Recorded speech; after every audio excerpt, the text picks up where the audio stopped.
bank. Window down, yelling out money, anything. Hey, ooh, got the foot on the gas. Pedal to the metal when I'm getting to the bag. Hey, got the foot on the gas. Pedal to the metal when the lane moving fast. Hey, hey, let them all cross. If they hate, then let them hate and make a bigger boss. Hey. This episode is brought to you by SPI Logistics, the premier freight agent logistics firm in North America. For over 40 years, SPI has been diligently building the most successful freight agent network to provide first-class relationships for our shippers, receivers, and carrier partners. We are more than another transportation network. We are a dedicated team of professionals united by one singular purpose, and that is to expedite our agents' success. All of our agents are set up for success on day one, as they are provided with a full suite of support staff that is ready to assist them with everything from after-hours emergencies to financial and administrative needs on a no-fee basis. This way, you can focus on continuing to grow your business. There is no financial risk to start, and you have the ability to earn up to 75% in commissions. If you are looking to take control of your financial future and build your business with the backing of one of the most successful logistics firms in North America, visit www.spi3pl.com to learn more. Do me a favor and let them know that the Freight Coach sent you. What is up, ladies and gentlemen? We are back. We are live. It is the Freight Coach Podcast, the top podcast in transportation, coming to you guys every single weekday, 8:30 a.m. Pacific, 10:30 Central, to break down some industry headlines. But most importantly, you guys provide some actual insight into what you can do with all of this information. If this is your first time tuning in, welcome. This is the real side of freight, ladies and gentlemen. And I say that before every single show. And what I mean by that is I only speak with transportation professionals, because at the end of the day, you guys, I want to talk to the right individuals who have done what you're looking to do or who are currently doing what you're trying to achieve, so you can take that information, apply it, utilize it, and see a meaningful difference in your business and your life. Happy Monday, everybody. I got a very special guest for you guys. I'm going to bring him up right now. You know, I always love bringing other podcasters in the industry on the show, but most importantly, I love bringing them on when they're actually slanging freight as well on top of it. So I have Mr. Robert Petersen on the show today with the Logistics Lounge. Robert, what is going on, brother? How are you? Yo. What's up, my man? How are you doing this wonderful Monday? Oh, dude, I'm doing great. I already got my cold call started. I'm already, we're moving freight. We got a bunch of shit going on this week. And, at the end of the day, man, it's an exciting time in the industry, because I don't know about you, but I'm really looking forward to a change in the tide, as in like capacity tightening up and getting back to like the real side of the industry, so the real players can show up and start performing. Man, I am there with you, dude, on that. Golly, like, yes, we need to try to get back to some type of normality in this thing, man. Like, we all know how cyclical this industry is, but I mean, let's be crazy. The cycle we've been in right now has been, like the tumble setting on the dryer. You know what I mean? Like, it's been just the most horrible cycle you could ask to be in. So I'm with you, dude. And I think everyone's still pretty optimistic about the way the year is going to shape up, even with a lot of the tariffs and trading and stuff that we got going on. I still think that we're going to have a wonderful 2025. Oh, dude, I'm right there with you, man. I try and be as I'm an optimistic realist, as I put it, right? Like, I'm optimistic that, things are going to get better, but I'm a realist in the fact that, like, dude, I just got to keep showing up and putting in the work every single day with stuff like that. But so, dude, what is the Logistics Lounge, man? For anybody who's listening to this right now, I see you guys going live a lot. You guys are putting in the work out there. What is the Logistics Lounge? Who are you guys interviewing and stuff like that? So, man, if we just put it like we put to everyone, man, the Logistics Lounge it's like a cop bar, but in logistics form, man. That's what it is, dude. I mean, picture, if you will, we've all seen the movies from the 60s, 70s, 80s, the cop movies where they all get off, they have a bar, O'Shaughnessy's at the corner or whatever. Everyone goes hang out, and they just talk about the day, man, the stuff that they dealt with, things that may be coming up, problems, that type of stuff, and it's relaxed. And that's what ours is, man. You come on the show, we just talk about anything logistics related in a relaxed atmosphere. If you want to have yourself a drink, make it a little easier for yourself, you do that too. But we have on everyone: shippers, brokers, carriers, tech people, warehouse folks, man.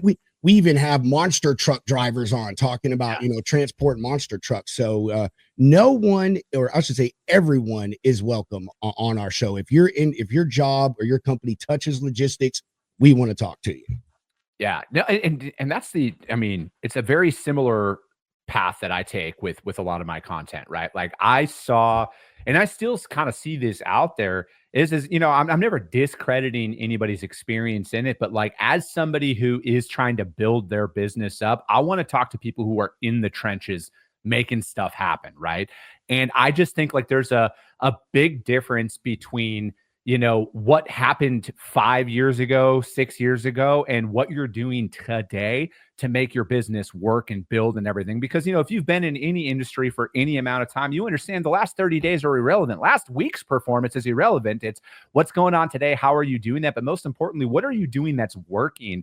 And that's like just the entire direction of the, you know, the content that I take out there, man, is I just want to have an education based show where people can come in, get some value out of it, apply it to their business, and then see a difference out there with it, you know? And there's no better opportunity than that, than like kind of what we have right now with social media, with content creation and everything else. Like, and like, yeah, you could go in other directions, but like, I just only want to focus on the fundamentals at the end of the day, you know, because like, I think there's people fall into two camps. They fall into the, oh, well, what are the big guys doing out there? Because, you know, that's applicable. And to a point it is, but like the moves that a lot of these large companies are making are almost the opposite of what you should be doing if you're like a small startup organization.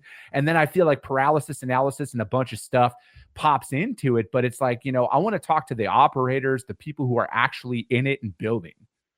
I feel the same way, man. You know, and I also think that this way of doing things, you know, the content creation, the podcast and stuff, you know, it allows us to reach those people and talk to them. I would, you know, you could say face to face, but also allow other people to see them, you know, physically, you know, and that goes a long way. Someone writing a post, that's easy, dude. You and I could have Chat GPT, you know, or just copy and paste some stuff. That means nothing. We see that regurgitated stuff all the time, you know. So and I agree, you know, in the fact that, you know, being able to get multiple people's perspective from across the industry matters no matter what you do, man. If you're a carrier, you need to be knowing how brokers and shippers do business, how tech people design their tools. Same thing if you're a broker, man. You want to hear from these carriers the things that they looking for, the type of partners they want, shippers, tech folks, all of that stuff. You know, this is, our industry is very informational driven, and you said it not too long ago. The information changes in like daily, hourly. You know, what is great now is most likely not going to be the great thing next week or within 30 days. So I think stuff like this and these outlets have become massively important. But I do want to have the other side of that. There are some people that are coming into this that they're not putting out good information, you know, and they're adding to the misconceptions and misleading people too. So I also think if you're going to be in this, you're going to watch people, you need to make sure that you're following the right folks that are putting out the information that is of actual value to you. No, absolutely. And that's why I think it's, you know, I've seen a lot of that where there's always like kind of like some back end angles with some of the content that you see out there, right? Where it's like, oh, if you comment on their post, all of a sudden you're getting a DM to sign up for their course or join this and all that other shit. And I'm just like, and again, I've said this before and I'm going to say this again, I will never charge for content, right? Like I will never do that. No matter how big my company gets, whatever happens, everything that I put out there, I'm never going to put it behind a paywall or anything like that. Because like at the end of the day, man, nothing that I'm doing is like proprietary. But if there's anything that we can do to help elevate the industry, to kind of silence a lot of the bad actors, because like eventually if we put enough quality stuff out there for everybody, all of those bad actors that you're talking about are going to be so easily identifiable that they're not going to ever gain any traction out there. Because like, you know, I look at it as you know, like a lot of individuals, man, like, dude, I got every dollar I've ever made in my life wrapped up into this working. And I've talked to other people out there who have started a business and signed up for a course and spent their last dollar that they had. And I'm like, man, that's just so fucked up. You know, like nobody should be taking advantage of that. So I'm like, and that was one of the things, man, like that's just such a huge mission of mine where it's like, dude, I just want people to know that when you listen to this show, there's no attaboy gotchas. That's why, like, I have a newsletter. I will not auto sign people up for it. If you want to sign up for it, cool, go to my website. That's where it is, because I want it value driven only, because I don't want anybody to ever think that like, oh, I need your information so I can start spamming the shit out of you. Man, you hit it on the head with that one, dude. We touch on that a lot, on our show, but just with the other people that we talk to in general. There are some of the folks that put out information and they charge folks for it. Hey, I'm not hating on anyone's hustle, but a majority of the time, from my experience, a lot of those people that are charging for stuff, the information is not worth it. It just isn't. And let's be real here. This is too amazing of an industry and loaded with people that are willing to help you for free 99. So you shouldn't be having to pay anything to get it, because I talked about all the time. I think LinkedIn is the most powerful tool you could have if you're in logistics. You want to build a network of any kind, you want to find carriers, other brokers, anything, or just get advice.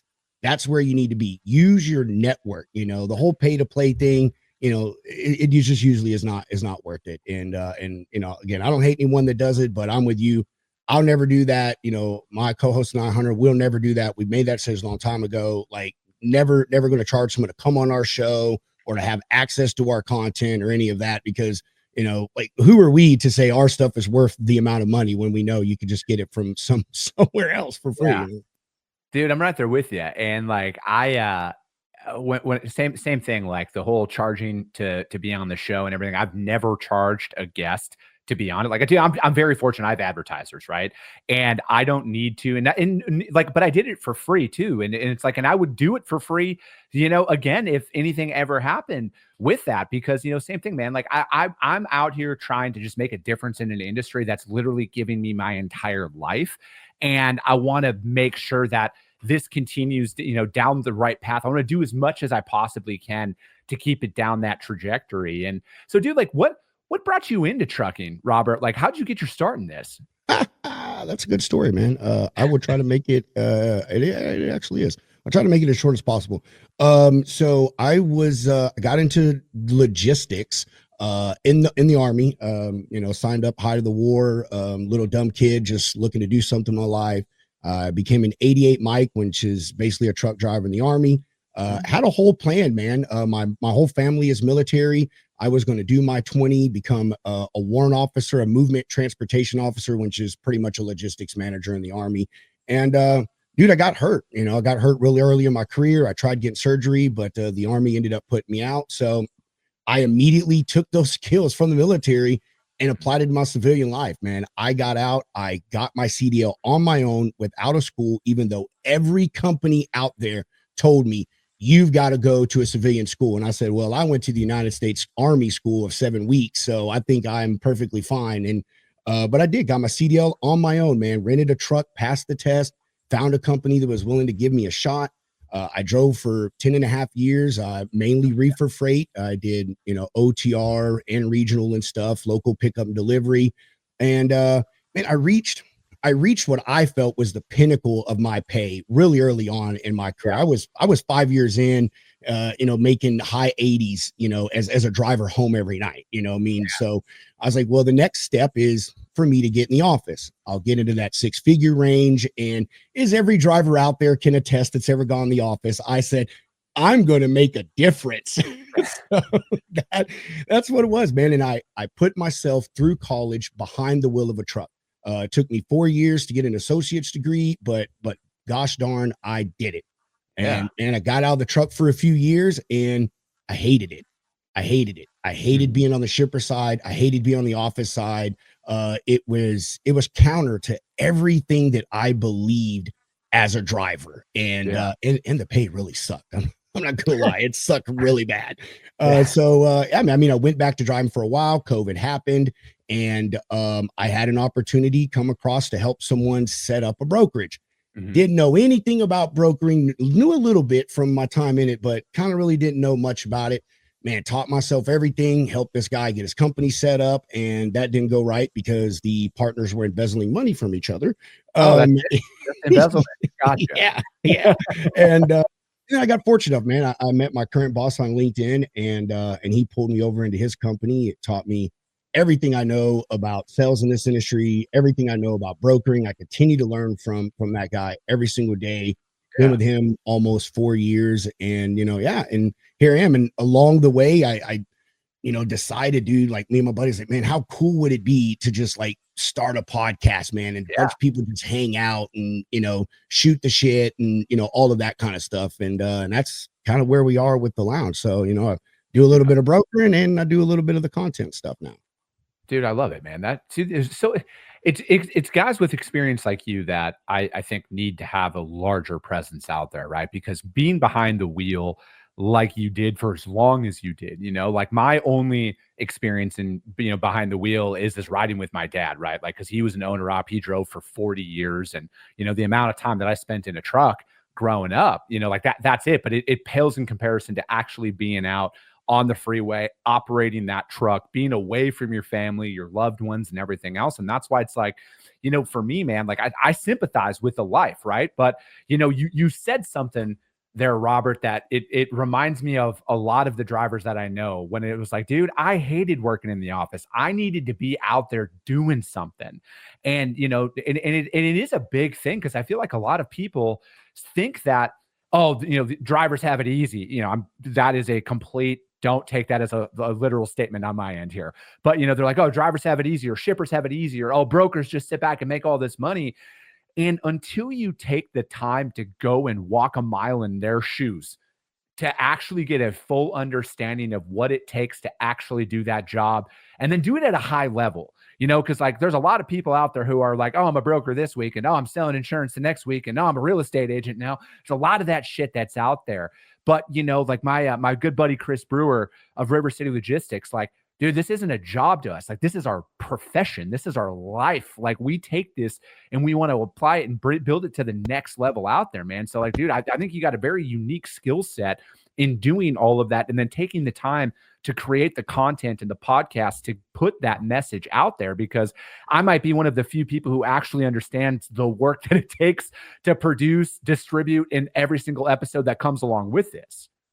Yeah. Amen. I appreciate the compliment. And, I'm not to toot my own horn here, but I honestly feel that all the things that I've done in logistics is what makes me a valuable partner with everyone that I work with, and it has helped me so many times, like drivers call and they start talking to me about this, that, and the third, and oh, you don't know anything. Is like, pump your brakes, buddy. Trust me, I've been there. You're not going to tell me a story that I have probably not firsthand dealt with. And that helps me build bonds with these carriers. They no longer see, man, I'm just talking to some dumb broker, never can't even start a truck, like they now know, hey, I'm talking to a guy that's been there, it's done that. And it helps me to treat them right, but it also helps me to see the idiots when they come along too. You know what I mean? So it keeps me away from dealing with those bad carriers and shippers. Man, it gives me a perspective with them. Same thing. A lot of these other brokers don't get, man. All they've done is the broker side, maybe something else in logistics, but I can sit there and talk to them about every single part of their supply chain and how it's going to function, the ideas we could work together on to make things better. And so I think that's, to me, I didn't realize when I was going through the steps, Chris, that all of that was adding value to me, because I never thought this is where I was going to be, dude. My path, I thought, was going to be, a director of transportation for a publicly traded trucking company, trying to make drivers' lives as best as I can from someone being behind the desk. So, but I love it, man. I wouldn't trade any of it for anything. And I still learn stuff every single day that continues to make me a value to those that I deal with. And that's why another reason I love this industry. You never stop learning in this one, man. Dude, I'm right there with you. And I think that, from my perspective, this is how we really kind of clean things up is, when the brokers are out there. Cause like, I know that there's people who are like, oh, brokers aren't going to exist, yada, yada, yada. Everybody's entitled to their own opinion. But at the end of the day, I feel like when the right brokers pair up with the right shippers, we can help expedite their operations, clean up their operations, but then we can pass that on to our driver partners, right? At the end of the day, to make sure their lives are more efficient, because there's one line that always sticks in my head that my old man always said, hey man, when my wheels aren't turning, I ain't earning, so like, how do we sit there and, effectively work with our customers and then take that information, give all of that stuff to our drivers so they're successful out there, right?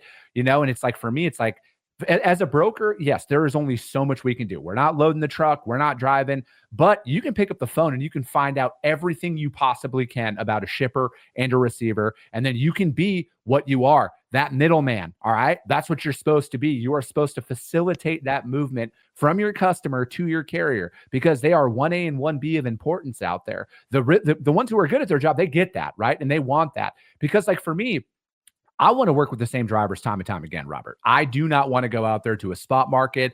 Yes, we do use them, but I want to use those same drivers week in and week out as much as I possibly can, because there's just that sense of ease that comes along with it as a broker. Like, dude, I'm not rolling the dice. And then especially when I know, like, hey, I got some really good carriers out of Florida that just run Florida to Virginia and back.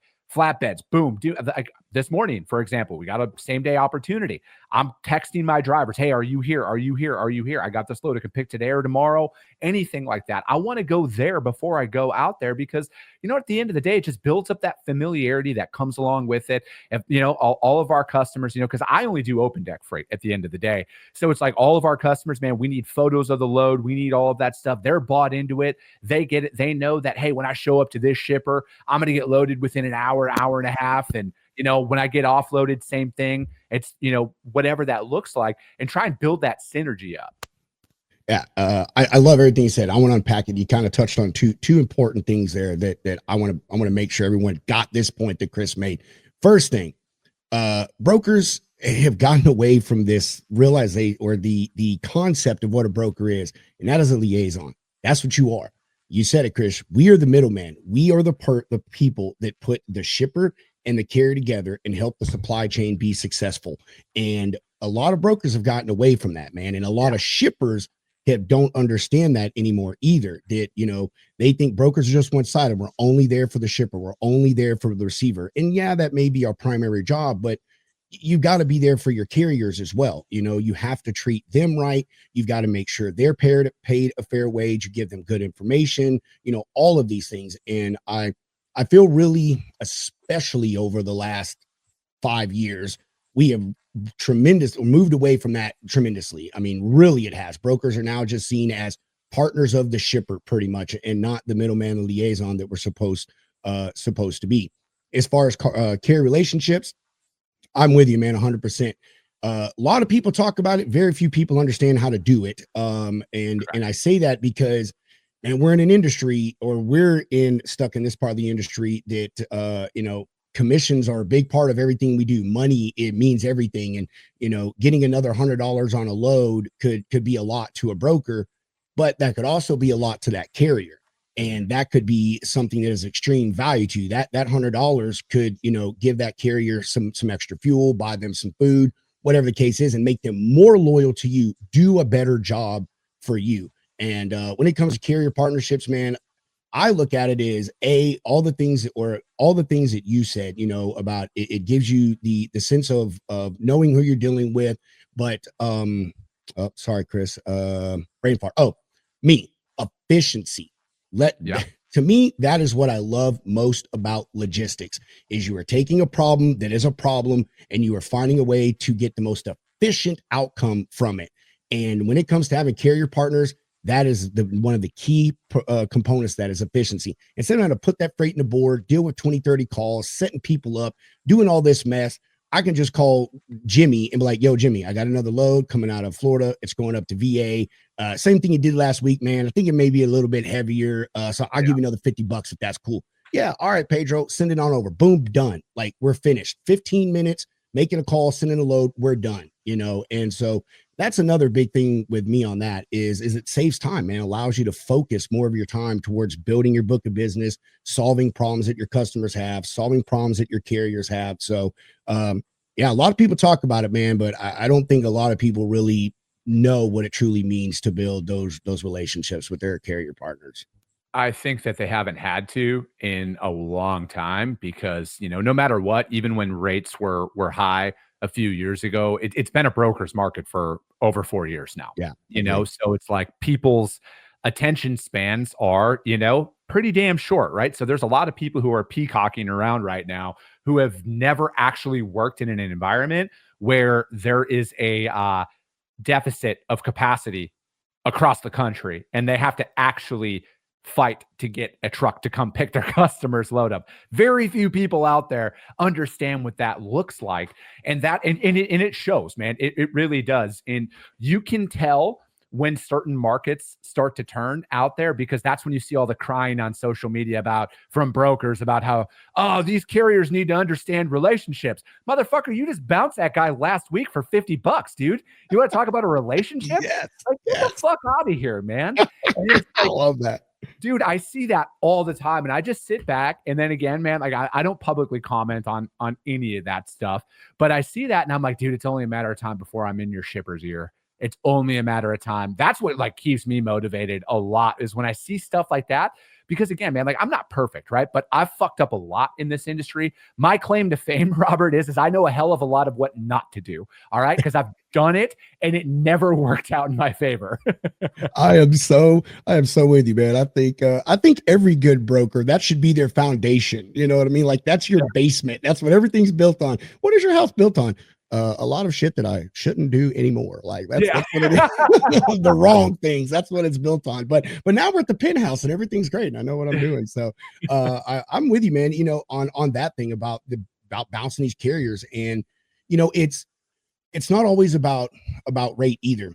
I have the same issue on a load every single Sunday. Drives me and my customer absolutely nuts. But you know, I have a load that the freight is literally flown from the other side of the globe on Friday, and it lands itself in Texas on Saturday night if we're lucky, Sunday if we're not. And mind you, because it comes from Cost Globe, it has to go through all these inspections, blase. Load picks up at 8 p.m. Usually it's not ready till like 10. Now my customer pays detention, but still my carrier's like, dude, I'm still sitting here for 2 hours running my truck, running my reefer. Like, yeah, you're giving me the detention, but like, that's just paying for the reefer. It's not paying for my time. And so, I talked to him. I said, hey, man, how about this? What if we move the appointment to like 9:30? Like, the delivery isn't until 5 a.m. in the morning. It's a 3.5 hour ride. You got plenty of time. And he was like, man, that would be great. He said, that would actually do a lot more than you think. He said, that will allow me to put my kids down for bed because he only lives 15 minutes away from the shipper. So he's like, dude, I could put my kids to bed every Sunday night. He said, I don't have to worry about sleeping through dinner on Sunday like I'm having to do now. And then that was it, dude. Simply moving a pickup time an hour back is going to make all the difference in this carrier's weekend and in his professional life, And so like, I just think that brokers need to open their ears more. They need to be in tune with everyone that they deal with. Same thing with shippers, guys, your customers, guys and girls, like listen to them. When they're complaining to you, don't just answer them like, yeah, that really sucks. Hear what they're saying. If they're complaining about the damn forklift they have that keeps going down and that's keeping you from getting the freight out of the thing, why don't you look in your network and see if you can find someone that sells forklifts or maybe repairs them? They could come out there and solve this problem for your customers. And so, I think that brokers, they miss a lot of things and they get a little lazy when it comes to just relationships, period, or how they think or the things that they think matter to relationships. And they always think it's just money, but it really comes down to solving problems. You solve a problem for someone, man, they're going to be there for you. Dude, that's exactly it, right? Like no matter what are you going to do out there? If they need warehousing space, and that's another thing too, man. Like you got to go just deeper than the surface level of that. That's what creates actual customers for life right there, not a transaction for the next 30, 60 or 90 days. When you can go out there and actually help them behind the scenes, because like at the end of the day, you guys, a lot of these guys are like, hey, I'm a manufacturer. I'm not a transportation company, right? Like that's why we work with you. And if you're involved in logistics at all, that again, like the power of social media today, like you can scroll LinkedIn and literally find a point of contact for anything that you possibly need out there. And, and I feel like it's just taking that initiative and taking it a step further. And then here's another thing too, expecting nothing in return, right? Like I like making introductions for people and just leaving it at that, right? Like I'm not looking to, oh, hey, remember when I did this? No, man, this is the person that I know. Like, again, like back down to, we just do open deck freight, right? Like if I ever had somebody come to me and said, hey man, I'm a frozen food shipper, I'm not going to even be like, oh, well, I'll figure it out. I got enough people in my network. Or if I know somebody who needs pallets or whatever it is, it's building up that network behind the scenes to try and facilitate that stuff. Because again, I feel like becoming a subject matter expert in one thing, if you would focus on that, I mean, like you were saying, you guys only do reefer freight, for example. How much opportunity is inside of reefer freight? Endless, right? Just like inside of open tech, there is endless opportunity out there. I don't need to say, oh, hey, I can do air freight. Oh, hey, I can do this. I can do that. I can do that. Could I? Yes, I kind of have pretty high self-belief that I could figure it out. Do I want to long-term? Absolutely not. Dude, I love that comment too. I am that way when it comes to a lot of things like Dre, man. Even though I have got some amazing friends that know Dre. I mean, shout out my co-host Hunter. That's the word he comes from. Christy and JR Knitchell Logistics. Like they have taught me so much, and they're like, oh man, we can help you. Like, yeah, no, still don't want to do it. Like, it's just not worth it for me. And leaning on that network and solving those problems and helping not only your customer, but even the others in your network, man. And for nothing, like you said, because that stuff goes a long way. If someone knows they can call you and know that you're not going to try to find a way for it to financially benefit you, or you're not going to do it, like that goes a long way. And, even though you may not do business with this person now, like they're going to remember that you helped them with that problem and you solved that and hooked them up with something. And same thing with the person you connect them with, I'll go back to Christy, she's helped me with stuff and she has sent stuff my way too, that even though she can handle, she's like, hey, this is better for you. And hey, you helped me out. So I'm going to repay you with some freight too. So, it's that whole, you scratch my back, I scratch yours type deal. You know what I mean? Those things go, the value from those are a lot further than just, making a little $200 commission or finder's fee or whatever it may be right now. Dude, I'm right there with you, man. But Robert, that's it for today, man. This flew by. I kind of figured it would, but dude, I got, as all of us, I got a day job too. Like I am a pretty face, but I'm not just a pretty face. I got to get out there and slang some freight. But dude, how does anybody reach out to you to find out more about anything you got going on? Where's your podcast at? Put all that stuff out there, man. So first, I'll give myself some plugs. I'm pretty much on all social media personally, either as Robert Pedro Petersen or Pedro Petersen. You can find me on everything there. Really huge on LinkedIn. That's my primary thing. Absolutely love that platform. Our show, The Logistics Lounge, same thing. Pretty much you can find us everywhere. LinkedIn, YouTube, X, Facebook, Instagram, Spotify, all of those places. And if anyone's watching, you're interested in coming and hanging out with us on the Logistics Lounge, just shoot us a DM and we'd love to have you on.